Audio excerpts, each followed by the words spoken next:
മുൻ DGP R ശ്രീലേഖയുടെ തുറന്നു പറച്ചിലുണ്ടല്ലോ, അത് BJPക്ക് വലിയ തലവേദനയായിട്ട് മാറുന്നുണ്ട് കേട്ടോ. ശ്രീലേഖ പറയുന്ന ചില കാര്യങ്ങൾ, ഇതിൽ മാധ്യമപ്രവർത്തകരെ പഴിക്കുന്നു. നിങ്ങൾ മാധ്യമപ്രവർത്തകരാണ് ഇതെല്ലാം ഉണ്ടാക്കുന്നതെന്ന് പറയുന്നു. അങ്ങ് പറയാതിരുന്നാൽ മാധ്യമപ്രവർത്തകർ അത് കൊടുക്കില്ലല്ലോ. മുൻ DGP ആർ ശ്രീലേഖയുടെ തുറന്നു പറച്ചിലിൽ പ്രതിസന്ധിയിലായി BJP നേതൃത്വം. തെരഞ്ഞെടുപ്പിന് മുമ്പ് തന്നെ മേയറാക്കാമെന്ന വാഗ്ദാനം സംസ്ഥാന നേതൃത്വം എങ്ങനെയാണ് ശ്രീലേഖയെ അറിയിച്ചതെന്ന ചോദ്യം പാർട്ടിയിൽ നിന്ന് തന്നെ ഉയരുന്നു. BB രാജേഷ് മേയർ സ്ഥാനത്തേക്ക് വരുന്നത് തടയുകയായിരുന്നു സംസ്ഥാന അധ്യക്ഷൻ രാജീവ് ചന്ദ്രശേഖരന്റെയും അടുപ്പക്കാരുടെയും ലക്ഷ്യമെന്നാണ് വിമർശനം. TV പ്രസാദിനോട് കൂടുതൽ വിവരങ്ങളുമായി. TV Prasad, very good morning. TV Prasad, പഴിയൊക്കെ ഈ വാർത്ത പുറത്തുവിട്ട നമുക്കാണ്. എന്തായാലും അത് BJP നേതൃത്വത്തെ വെട്ടിലാക്കി എന്ന കാര്യത്തിൽ സംശയമില്ല TV പ്രസാദ്. കാരണം ശ്രീലേഖ തന്നെ പറയുകയാണ് മേയർ ആക്കാമെന്ന് തന്നോട് പറഞ്ഞിരുന്നുവെന്ന്. അങ്ങനെ ഒരു കേഡർ പാർട്ടിയിലെ ഒരു സംസ്ഥാന അധ്യക്ഷൻ ഒരു കൗൺസിലറായിട്ട് മത്സരിക്കാൻ പോകുന്ന ആളോട് പറയുക എന്നൊക്കെ പറഞ്ഞു കഴിഞ്ഞാൽ അത് വലിയ, പ്രത്യേകിച്ച് കേരളത്തിൽ BJPയിൽ ഉണ്ടാകുന്ന രണ്ട് ധ്രുവങ്ങളുണ്ടല്ലോ, വിഭാഗീയതയൊക്കെ കത്തി നിൽക്കുന്ന സമയത്ത് വലിയ തലവേദനയാവില്ലേ TV പ്രസാദ് ഈ തുറന്നു പറച്ചിൽ?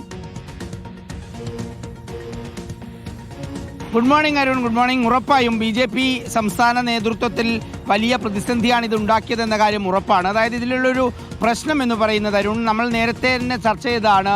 സംഘടനാ പരിചയമില്ലാത്ത ഒരാൾ പെട്ടെന്ന് BJPയുടെ സംസ്ഥാന അധ്യക്ഷനായി മാറുമ്പോഴുണ്ടാകുന്ന പ്രതിസന്ധിയുണ്ട്. സാധാരണ ആളുകൾ അത്തരം പ്രതിസന്ധി മറികടക്കുക നേരത്തെ ഉണ്ടായിരുന്ന പ്രസിഡന്റുമാരെ ചേർത്ത് നിർത്തി എങ്ങനെയാണ് അവർ ചെയ്തത് എന്ന കാര്യങ്ങളെല്ലാം ചോദിച്ചും പറഞ്ഞുമാണ്. പക്ഷേ ഇവിടെയാണെങ്കിൽ K സുരേന്ദ്രനെയും V മുരളീധരനെയും രാജീവ് ചന്ദ്രശേഖർ അടുപ്പിച്ചതേയില്ല. പിന്നീട് എന്തായി എന്ന് വെച്ചാൽ സംഘടനയുടെ ഒരു രീതി അത് കൃത്യമായി അറിയാത്തത് കൊണ്ട് തന്നെ പല കാര്യങ്ങളിലും വലിയ ബുദ്ധിമുട്ടുണ്ടാകുന്നു എന്നതിൻ്റെ ഏറ്റവും ഒടുവിലത്തെ ഉദാഹരണമാണ് ഈ പറയുന്ന ആർ ശ്രീലേഖയുടെ കാര്യം.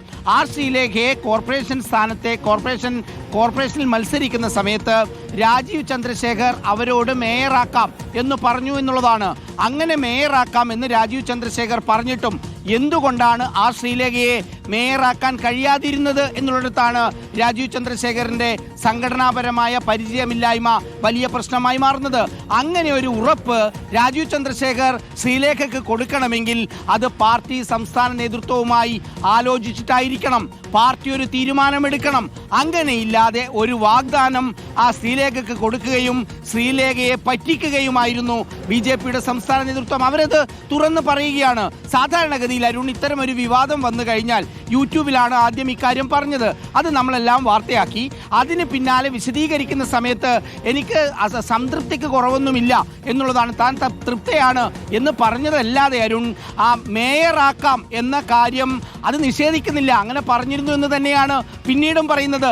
അതിൻ്റെ അർത്ഥം അങ്ങനെ ഒരു വാക്ക് കൊടുത്ത് ശ്രീലേഖയെ പറ്റിക്കുകയായിരുന്നു രാജീവ് ചന്ദ്രശേഖറും സംസ്ഥാന നേതൃത്വവും എന്നുള്ളതാണ്.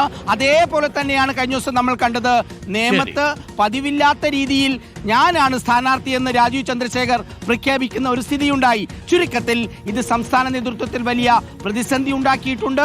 ശ്രീലേഖയുടെ തുറന്നു പറച്ചിൽ ഇനി എങ്ങനെയാണ് പ്രതിസന്ധിയാകുന്നത് എന്നുള്ളത് നമുക്ക് കണ്ടു തന്നെ അറിയേണ്ടി വരും. ഒരു താങ്ക് യു. TV പ്രസാദാണ് വിവരങ്ങൾ നൽകിയത്. പ്രിയപ്പെട്ട ശ്രീലേഖ മാം, നമ്മളെ പറഞ്ഞിട്ട് കാര്യമൊന്നുമില്ല. മാം പറഞ്ഞതല്ലേ നമ്മൾ റിപ്പോർട്ട് ചെയ്യുന്നുള്ളൂ. അതിന് ഒരുപാട് രാഷ്ട്രീയ പ്രത്യാഘാതങ്ങളൊക്കെ ഉണ്ടാക്കും. എപ്പോഴും ഈ പ്രൊഫഷണൽ സർവീസുകളിലേക്ക് ഇരുന്നവർ രാഷ്ട്രീയ പ്രവർത്തനം നടത്തുന്ന സമയത്ത് ഉണ്ടാകുന്നൊരു പരിചയക്കുറവ് മാത്രമാണ്. പിന്നീട് രാഷ്ട്രീയം വഴങ്ങുന്ന സമയത്ത് അതൊക്കെ ഒരു പരിചയമായിട്ട് മാറിക്കൊള്ളും.